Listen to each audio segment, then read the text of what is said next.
And today we solve this question of, should you first buy land or should you first buy a car? This is a question that disturbs young people. Joining me today on the show are two energetic young adults who are making their first big money. You know that young adult money before the responsibilities? Oh, that money where the biggest responsibility you have is just dealing with transport costs of the girl that comes over at your place. These are the people we are talking about. Money is itching them. One of them says that he should buy cars, live in a good apartment, live where he feels alive. The other, on the other hand, is a little bit more frugal. He thinks he should invest his money well for a better future. You have to think about the future first. You have to think about the future first. Which future? This is Africa, my friend. The average lifespan is 63. What? And that 63 is average. That means that some 58, 55, you're dying. That literally means by 28, you've lived more than half your life. When do you expect to live this future? At 28, you've lived half your life.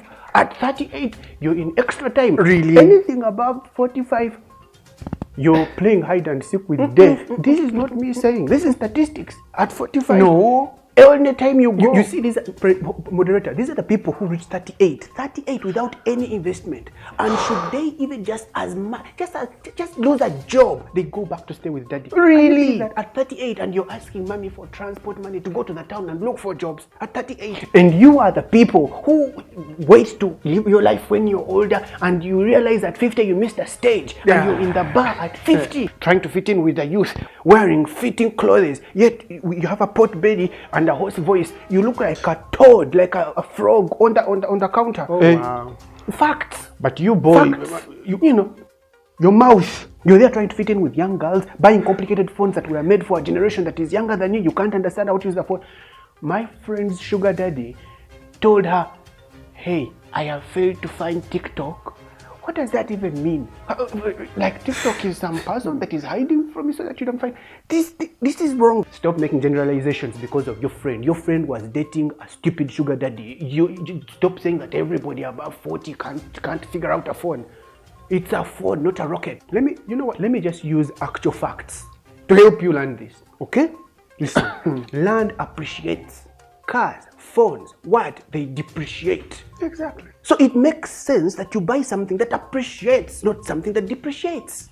This is the crisis with young people because you're always reading these motivational quotes and telling you what to do. That's not how life was meant to be lived. You're not supposed to. You can't live life like some robot that is so perfectly living with what is consistent with mathematical logic.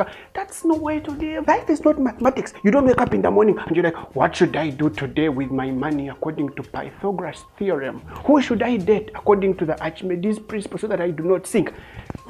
Life is an experience, not a mathematical equation, not a script. You're supposed to have some recreation. You say that you're just obsessed with vanity. Go do your nails and your hair if you're a lady. If you're a guy, buy some car.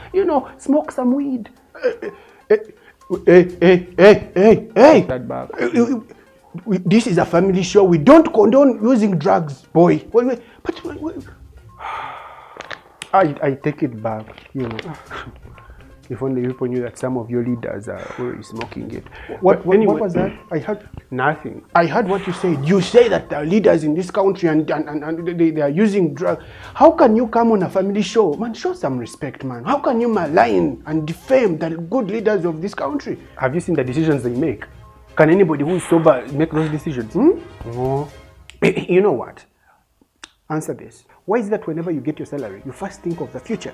You don't just go to the bar immediately. You don't go to look for shoes. You first pay your rent, pay your bills for the month, pay water, pay electricity. Make sure that you have all that sorted first to take you for a few weeks ahead. And if you have any money left over, that's when you go to the bar. Checkmate.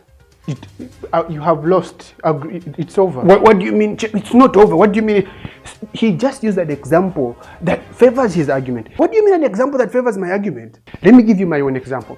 Think of you traveling a journey of 10 kilometers. What would you rather do? You walk for 9.5 kilometers and the 500 meters that are left, you board a taxi to your destination. Or you use a car for the first 9.5 kilometers and the 500 meters, that's when you walk. No, let me just end it like this. How about everybody becomes respectful of everybody? If you want to buy a car, buy a car. If you want to buy land, go buy your land. And stop trying to think everybody should be like you. Case closed. Ladies and gentlemen, thank you so much for watching the show. Have a good night. I'm the host. I'm the one who ends the show. You think you can end my show for me? Dude, your show is over and you're still complaining. But man, producer, where did you get this guest from? Man? This boy is uncouth. No man,